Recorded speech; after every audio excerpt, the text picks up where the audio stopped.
We are using the power of 4 Doppler radars, and although they were active today, I think over the next couple of days, these suckers are really going to be in use as we are going to see them getting very, very busy. We have a lot of rain in the forecast for the next couple of days. We're talking about a couple little storms that are moving out into the Gulf of Mexico. They're not going to bother anybody tonight. We have one that's still moving over portions of Cape Coral, some moderate rainfall. It's kind of just raining itself out as it continues to make its way out toward the Gulf of Mexico. So quieting down right now. As you can see, it was heavier before. We had some thunder and some lightning associated with it, but again, we're starting to see things calm down a little bit. Moving over Captiva, some moderate rainfall heading out into the Gulf of Mexico, and not going to be a problem. If you have plans over the next hour, here's where we stand right now with those showers. I think it's just going to be some light rainfall that is kind of going to make things a little bit muggy outside across the area. We are looking at over the next couple of hours, again, the storms lingering just a little bit, clouds clearing overnight, and then muggy and mild as we start our Friday off, and that's going to be about as calm as it's going to be throughout the day tomorrow, because we are going to see the activity picking up. So a warm start tomorrow. We'll put the models into motion for you. An easterly wind flow again, but the atmosphere has moistened up a little bit. When we get that easterly flow, it gives the air a lot of time as it moves over the Florida Peninsula to warm up. So this is first thing tomorrow morning, and you can see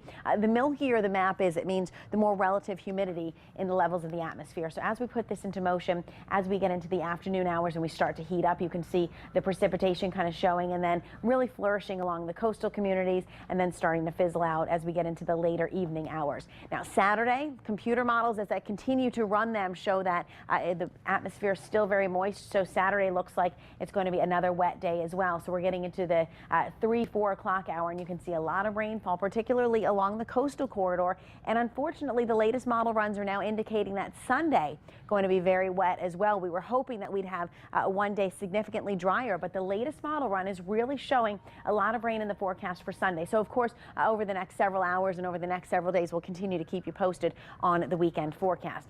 If you live in one of our inland communities, you are going to see widespread, mainly afternoon showers and thunderstorms, but you will be the people that get the showers and thunderstorms first, because we have that easterly flow. So they'll pop up near Palmdale and Moorhaven, and then continue to trek into LaBelle and Immokalee, Golden Gate Estates. If you're in the harbor zones, Port Charlotte, Punta Gorda, you'll see them first as they develop mainly along the I-75 corridor and then push out into the Gulf of Mexico.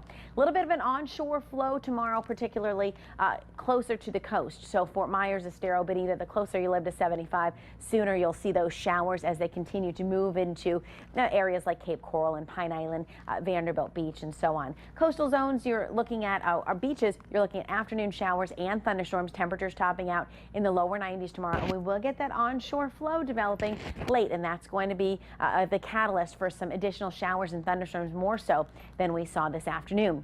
If you have boating plans, we're looking at easterly winds turning onshore in the afternoon at 10 knots, seas at 1 to 2 feet. Stormy tomorrow, numerous storms Saturday, and again, just updating this, it looks like Sunday going to be really wet as well, and then we'll dry out a little bit for Monday. Tuesday, Wednesday, Thursday, we'll get a more typical rainy season pattern. You're going to need this week. Fox4